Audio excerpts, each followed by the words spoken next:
السلام عليكم، كي دايرين؟ لاباس عليكم؟ نتمنى يا ربي تكونوا بخير وتكونوا في احسن الاحوال.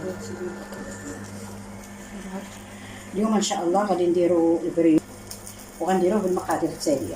هذا البان بريوش ان شاء الله غادي ناخذوا له 500 غرام ديال الفورص وجوج بيضات، معلقه كبيره ديال خميره كوريه، وان ساشي ديال بيكين باودر يعني ما يعادل 7 غرام، جوج معالق الزبده، معلقه صغيره ديال الملحه، ومعلقه ديال السنيده، والياغورت مسوس.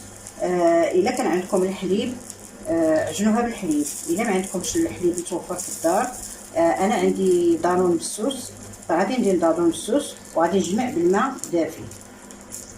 وان شاء الله مره اخرى غادي نديروا بان دومي بالدقيق الكامل وراه كيجي اكثر من رائع. نتوكلوا على الله ونخليكم مع الطريقه. هنا ملي عجناها بلا ما نطول عليكم الفيديو، بدينا كنضيفوا لها الزبده شويه بشويه،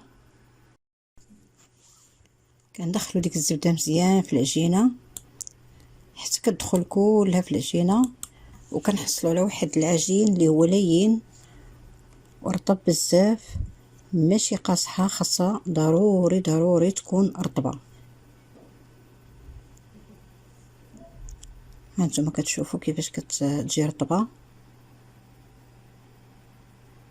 صافي. وملي كنعجنوها كنجمعوها كناخذوا واحد البول كندهنوه بشويه الزبده، هانتوما كتشوفوا كيفاش جات رطبه، وكنديروها في ديك ها هي العجينه عجناها كتجي رطبه صافي، وكنديروها في واحد البول وكنخليوها حتى كيضاعف الحجم ديالها، عاد غنكملوا المرحله الثانيه.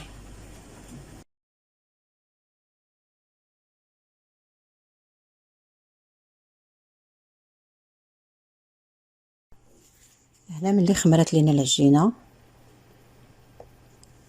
ضاعف الحجم ديالها، خدينا واحد البول، انا خديت غير البول ديال العجانه ودهنته شويه الزيت او شويه الزبده، هو اللي غادي نطيب فيه ان شاء الله. غادي نغطيوها ونخليوها تخمر، وملي تخمر عاد غنديروا ليها البيض، ندهنوها بشويه البيض وندخلوها الفرن، وبقاو معايا حتى تشوفوا النتيجه، راه كتجي اكثر من رائعه.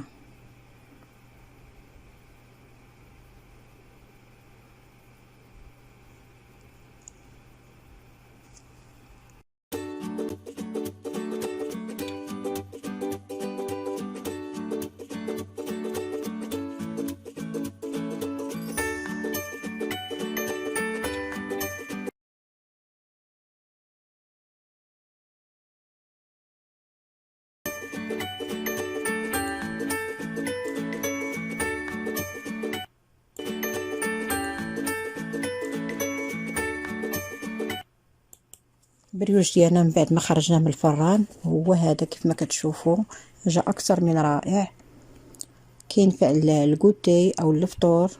هانتوما كتشوفوا فاش كنقطعوه كيبان مدلوك وزوين، يعني كيتقدم مع شويه الكونفيتير او لا الشوكولات. كنتمنى انكم تجربوا هذه الوصفه، هذه غتعجبكم. وانا ما بغيتش نطول عليكم فيديو، يعني انا كنحاول ما امكن نختصر. وشكرا على المشاهده، والسلام عليكم ورحمه الله وبركاته.